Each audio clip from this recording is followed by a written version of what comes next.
Hello दोस्तों, आज हम बात करने वाले हैं महान कवि कालिदास जी के बारे में।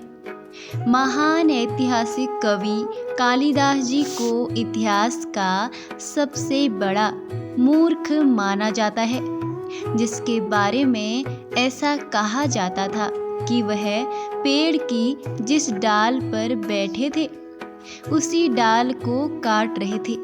इस वजह से उन्हें महान मूर्ख की उपाधि दी गई है।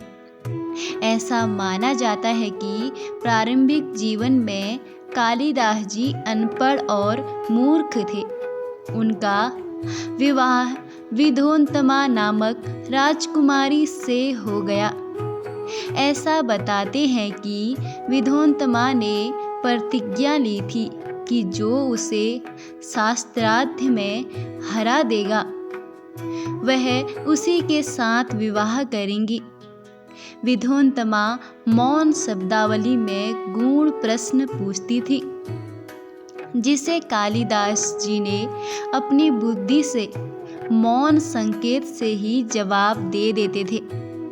विधोत्तमा को लगा कि कालिदास जी काफ़ी विद्वान हैं और उन्होंने उनसे विवाह कर लिया। विवाह के बाद विधोत्तमा को समझ आया कि वह अनपढ़ और उन्हें कुछ भी नहीं आता है। फिर विधोत्तमा ने यह कहकर कालिदास जी को घर से निकाल दिया कि पहले शिक्षा प्राप्त करके विद्वान बनना, तब मेरे पास आना। यह बात कालिदास जी के मन को छू गई और वह माँ सरस्वती के मंदिर में जाकर तपस्या करने लगे।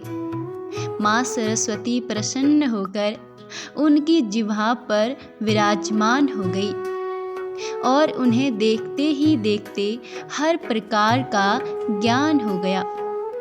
ज्ञान प्राप्ति के उपरांत जब वे घर लौटे तो उन्होंने दरवाजा खटखटाकर कहा, दरवाजा खोलो सुंदरी। यह शब्द महान कवि कालिदास जी ने संस्कृत में बोला था, जिसे सुनकर उनकी पत्नी विधोत्तमा सोचती है, लगता है कोई दरबार में विद्वान आया है।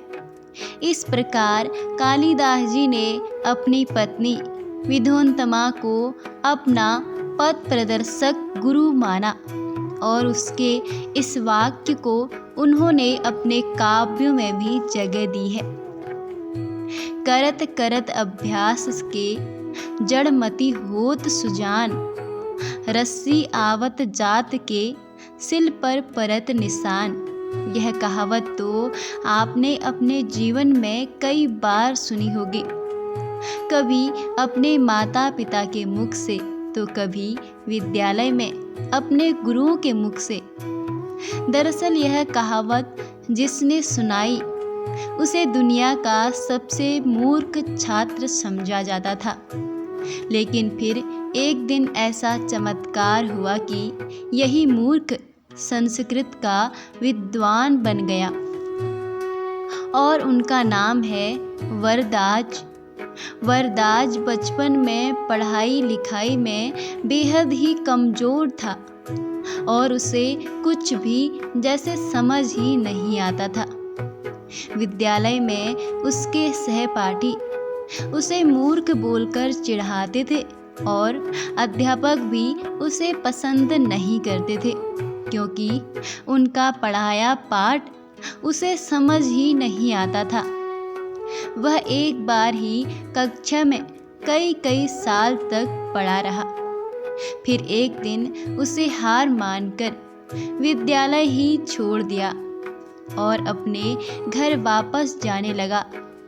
तभी रास्ते में उसे प्यास लगी तो उसने कुआं देखा तो वहां जाकर पानी पीने लगा। तभी उसकी नज़र उस पत्थर पर पड़ी जिस पर रस्सी की रगड़ से निशान पड़ गए थे। तब उसे समझ आ गया कि बार बार प्रयास करने से सब कुछ संभव हो सकता है। और फिर वह वापस विद्यालय चला गया और अध्यापकों से एक अवसर देने को कहा। बस फिर इसके बाद वह वरदराज अपने जीवन में कभी भी पीछे मुड़कर नहीं देखा और जिसे दुनिया मूर्ख समझती थी, एक दिन वह बालक संस्कृत का विद्वान बन गया। दोस्तों, आपको यह कहानी कैसी लगी? और ऐसी ही ज्ञानवर्धक कहानी को सुनने के लिए हमारे चैनल को सब्सक्राइब जरूर करिएगा।